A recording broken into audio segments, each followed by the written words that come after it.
Hi everyone, we are back. We are back to talk with you. And Dr. Eamon and I did some tech checks at the back, and we're hoping that you'll come back as he is trying to join us.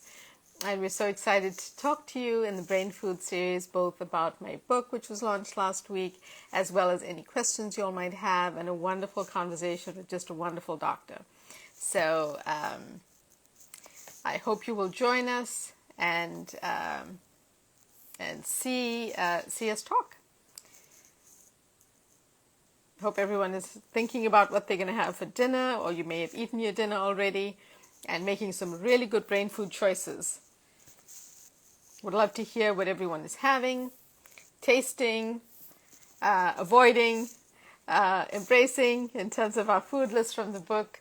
We like you to think about, foods to include, the ones that don't help us with our mental health.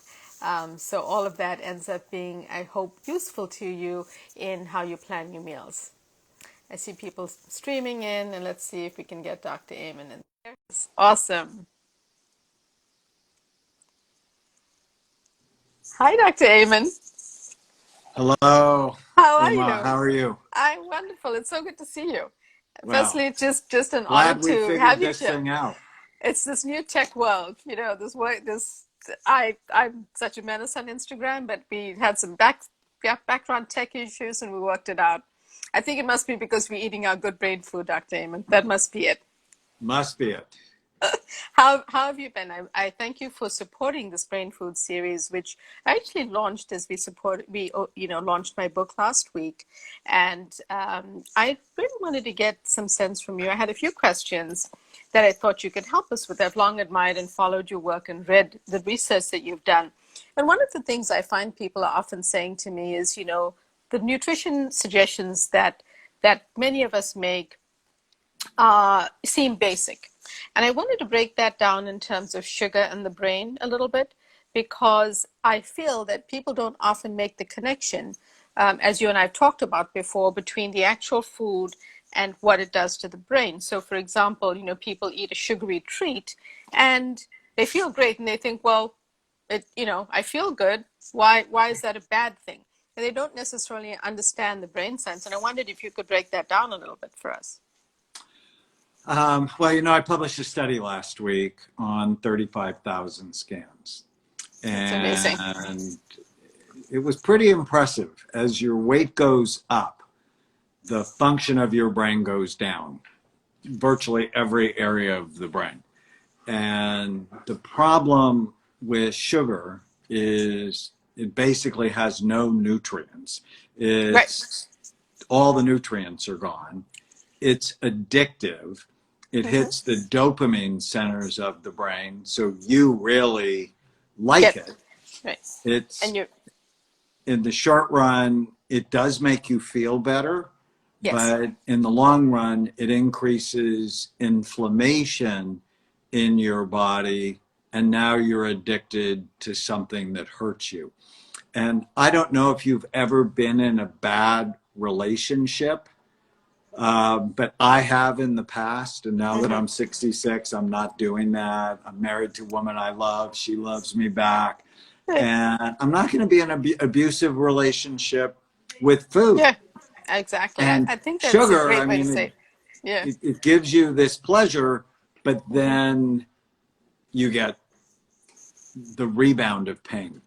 exactly. It harms your brain, and I really appreciate what you said, because sometimes people feel that, some of the diets, which is why I don't like using the word diet, or some of the meal plans are too restrictive, or don't have any fun foods. And that's why I talk about a treat day, where people can, focus on something they enjoy once in the week, but then the rest of the week, and I hope it's not always sugar, but the rest of the week that they're eating healthy. I think that there's a way in which, brain science also, well, perhaps one of the things you can talk to us about is the discussion of sort of inflammation and how that affects the brain and mental illness, because it's a theme that runs through my book, and discussion of things like anti-inflammatory foods, as well as well as foods that basically you should embrace for better mental health. What are your thoughts, or what do you share with patients and your followers around anti-inflammatory foods, or what are the things that help your brain in that way? So, like you, I have a new book out called The End of Mental I Illness. love it. And in it is a chapter called Food Made Insanely Simple. And it's basically these things hurt you, lose them, and these things help you, do more of them. Right. And in the book's based around this idea that if you want to keep your brain healthy or rescue it if it's headed to the dark place, you have to Right. prevent or treat the 11 major risk factors that steal your mind. And I have a mnemonic called Bright Minds. And the first I in Bright Minds is inflammation. And Right. inflammation is a major cause of Alzheimer's disease, of depression, Yes. and of pain. And sugar feeds that, Right. as do foods that quickly turn to sugar. Bread, pasta, potatoes, Right. and rice Exactly. as well. And so people go, but that's all I eat. And the fact is, there's about 10,000 other things. And if you can limit or eliminate those things, and then put the colorful fruits and vegetables. So, for example, as Eat a the snack rainbow. today, I had a cup of frozen blueberries. I love it. And I do that virtually every day. And Costco actually has great, huge, organic frozen blueberries. I did not know that. And they're cheap. Like for £3, you can get them for $9. You get a ton. And people don't often realize that frozen is just as good, because in this country it's flash frozen and organic, wonderful, and you can get that inexpensively and feed your brain. I love it. Love that. Yeah, and the anthocyanins from blueberries have found actually have cognitive benefits. So I love them. They love me back. This is a good relationship with food. Right. And I think that that's more of what we are asking people to do. I love your new book. The mnemonic that I try to help people with in my book is called Brain Foods, something they can take a photograph of or keep on their phone, so that when they're shopping online on the supermarket or even the farmer's market, that they have a list of the running foods they should be incorporating in their diet. And I think the easier we make it for people, that the healthier that they can really eat and incorporate these plans. And I think that the other part is really around the unhealthy fats and oils, really specifically the processed vegetable oils. That's another thing that I try to work with people, just because of the balance of the omega-6 and the omega-3s, and people don't realize when they eat out or they're eating fried foods or fast foods that it's really the unhealthy fats that build up from the omega-6s. So that's another thing that I like to share with people. Sorry, it sounds like you were going to say something. Well, I did a study on 50 consecutive patients' Eamon clinics. And I'm like a big fan of the omega-3 index. And it tells you basically how much omega-3s you have compared to omega-6s. And it was developed by Bill Harris. It's been well validated. And 49 of them had suboptimal levels if they weren't taking fish oil. And when you have low levels of omega-3 fatty acids, you put your heart at risk and you put your brain at risk. Plus, your hair and your skin are not as healthy. I often say the health of your skin is an outside reflection of the health of your brain. And if you need more motivation to eat well, you're going to be cuter. You're going to be prettier. You're going to look healthier if your omega-3 fatty acids are right. And the vegetable oils, along with corn and soy, and corn and soy are in most processed foods, then you're going to have a poor omega-3 to omega-6 Six ratio. ratio, and that's going to hurt you. And you Exactly. go, but I love Rocky Road ice cream, but it doesn't love you back. And, you know, I might love, you know, racing in the rain at 125 miles an hour, but is that really the right thing to do? to do?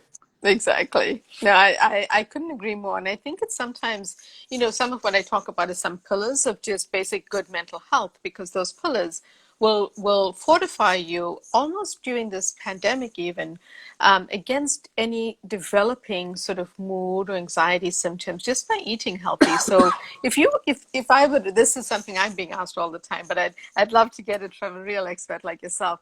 If you were to say to someone, there are a couple of healthy foods I want you to start eating today, because so far we've sort of talked about the omega-3s and the balance of the bad omega-6s, and we've touched on some other stuff. But what if you were to identify 1 to 3 foods that you would say start those today? I'd love to get your opinion on that, because people have been asking me a lot, and I think I should ask the real expert.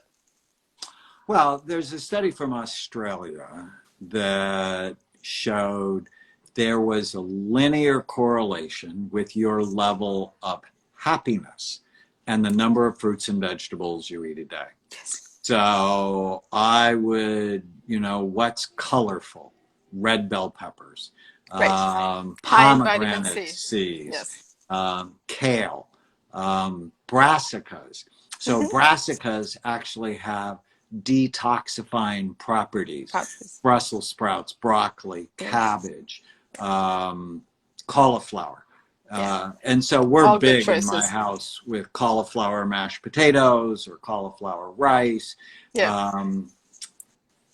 And of course, cook them in healthy oils if you use them, or steam them. Steam them, exactly, or you know, rice them. I like to switch out when I do like Mexican food, which on some nights I'll use riced cauliflower to lighten the amount of rice, or as I get used to it, substitute it entirely. So I'm a big fan of those vegetables. I also appreciate what you're saying, because now there's much more nutritional science behind why we should eat fruits, vegetables, beans, nuts, seeds, legumes, you know, healthier options. Eat the rainbow, you know, and why those colors become so important.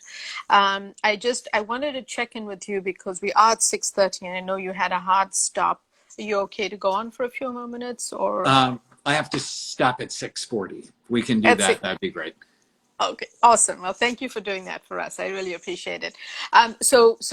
Those are some awesome and great foods that you suggest to people. Is there a favorite meal that you have, or spices that you add to your meals that you like and feel have better brain health? Because we are big fans of turmeric and saffron and capsaicin and some of those spices, and we break them down in the book, as you know. But I'm curious about your take on that.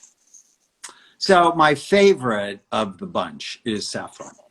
Okay. And we actually make something called Happy Saffron. I've been following the research on saffron for about 15 years. There are now 21 randomized controlled trials showing that 30 milligrams of saffron is equivalent to Prozac, Effexor, Zoloft, imipramine in randomized controlled trials for depression.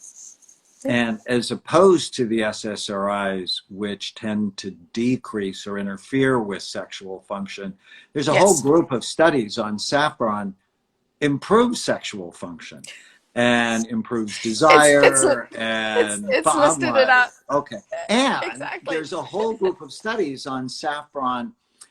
There's one study for PMS, but there's several studies for saffron and memory. So if my memory, mood, and sexual function are better, as soon as the pandemic started, I started taking it. Because I sort of knew, okay, we're in for sort of an unusual, stressful time. Right, exactly. And I noticed, you know, thinking about food, that you know, I mean, I've been writing about food for more than a decade, I know. food in the brain, and but I noticed even though my weight didn't go up, my waist got bigger, and that's what happens: chronic exposure to cortisol. And during the pandemic, my Stress. dad died, and Oh, sorry. I had to close one of my clinics for a couple of weeks because I had an employee with COVID. I mean, it was It was stressful. very stressful. And over the last month, I've dropped about 5 pounds and 2 inches off my waist because what I do is I actually count everything I put in my body, and I have a Okay. sense on the calories. A lot of people go, oh, calories don't count. They absolutely count. I mean, Yeah, it's they like do. stop. It's like math. Yeah, exactly. And I did that, and I made sure whatever I ate served me, as Right. opposed to, I think of it as calorie amnesia. Oh, well, you ate I half love of it. your child's pancakes, Right. but you didn't count it, like it didn't matter. I really Or, like that. Yeah, I'm going to use and I that. I love never it. drink Yeah. calories. That's so Right. important. Right. Don't Right. drink That's a complete your waste of calories. calories. Yeah. And Yeah. when you're under stress, you can give Yeah. yourself the excuse Right. that I'm going to treat myself, you know, Mm-hmm. whether it's alcohol, marijuana, or ice cream. Mm-hmm. Mm-hmm. Or you can go, I'm under stress, I have to take care of my brain. Right. Absolutely. You can make that choice. That's a fantastic example, actually. I couldn't agree with you more about calories. And I also feel like one of the things that people get into sort of a habit circuit in the brain is eating those foods during the pandemic, which have they've done through emotional eating or stress. And I think that what happened is for many of my patients, it spiraled out of control. So from going into the pandemic unexpectedly, doing well on a nutritional psychiatry treatment plan, suddenly things got thrown off. And there were lots of cookies in the homes, and part of it was, supermarkets didn't, some of the shelves were empty, and people were generally panicking. But you make such an excellent point about the stress, because I think that just, mindfulness and being aware of it and thinking about it like an abusive relationship. Do I want to have an abusive relationship with my body around food? It's no different. And in mental health and in psychiatry, we see that in so many other shapes and forms through trauma. But I want to go back to the saffron because I love the studies. They're in my book. And saffron showed up in certain chapters, and the two big chapters that it showed up on are depression and libido. And somehow or the other, whenever I'm being interviewed for the media, libido chapter always comes up. So I'm Of always like touting course. saffron because exactly, it's something that people could know about, especially since, a lot of the medications we prescribe have just had such a bad rap in terms of the sexual side effects. Often people talk about the weight gain, and then with the other medications, the metabolics that get thrown off. But, one of the things my patients come to me with is the sexual side effects. So I think it's great to have other options and to also see when we can implement food as additional healthy plans for them. Um, I love the conversation. I appreciate it so much. And are there any last So, can tips I that ask you'd? you one Yeah. question? Oh, of course you can. Of course. So, imagine with me Yeah. that everybody that is depressed, that Yeah. comes to a psychiatrist, because our profession has changed. And we went from seeing patients an hour a week or 2 hours a week Yeah. to the 15-minute med check. Yes. And I hate this practice. I don't But like it what either. if before we got our prescription pad out for depression, we changed people to eat Mm-hmm. like both you and I talk about, Mm-hmm. um, and add the right spices? What Yes. percentage of our depressed people would actually not need an antidepressant? Well, I think Dr. Eamon, that begs for us to study it, and I think we should. The reason is that I'm a big lover of spices. I talk about how when I moved away from South Africa, where I grew up, it was the one thing emotionally that I could bring with me, and actually started to cook that way. But really, throughout my life, the things my grandmother and mother would tell me have now borne out to be true by the science. And so, the turmeric, the saffron, and so many others, I think are so valuable. They're calorie free, salt free, easy to add, and a little bottle of organic spice, which you can find in most supermarket aisles these days, will last you a long time. You don't need a ton of it. So I think we should study that. That's my answer back to you, because So I don't think we know specifically. they've done They've done a ton fascinating of studies yeah. in Australia. Yes. And the one I just love, they looked at two outer islands. One had Yeah. fast food restaurants, the other Yes. didn't. And the island with fast food restaurants, significantly low levels of omega-3 fatty acids and 5 times the level of depression. And Wow. I just think, and it's my experience, the nutritionists at Eamon clinics Yeah. have the best testimonials that when we can get people to change their habits around food, Right. they need less medicine. Exactly. And I've I seen that. don't work for the pharmaceutical companies, right? Right. We Neither do I. work for Right. our patients. Our patients Exactly. are the ones that pay us. And nutritional psychiatry, that's why I was so excited to meet you. Nutritional psychiatry should be part of the future of psychiatry. Well, thank you. I really value that support, because the truth is that not enough people, unlike yourself, who've been incorporating it for years, have written and studied it. But people are not doing it every day. And it's often brushed aside as either soft science, which you and I know is not true. We've talked about that before. We've talked about the studies. Or it's not something that people have the sort of understanding to discuss. So I'm hoping to bring this movement forward through talking to wonderful people like yourself and kind of getting this inspiration and that feedback, specifically about those simple things that many doctors talk about, but in psychiatry, we are not linking enough to the actual brain science and the impact on people and their longevity, their cognition, their depression over time. So I think that's just wonderful, and I will be writing to you to say I think we should study this or that. I know there are tons of studies that have been done, but I think there's more in this space that I feel needs to be fleshed out a little bit. And part of it is the pharmaceutical industry really takes up a lot of the study dollars around this type of thing. So. Well, we can do better. We will do better. So nice to be with you today. Thank you so much for your time. Sorry for all the tech glitches. Take good care. Okay, Bye. Have a good bye-bye. night. Say hi to Tana.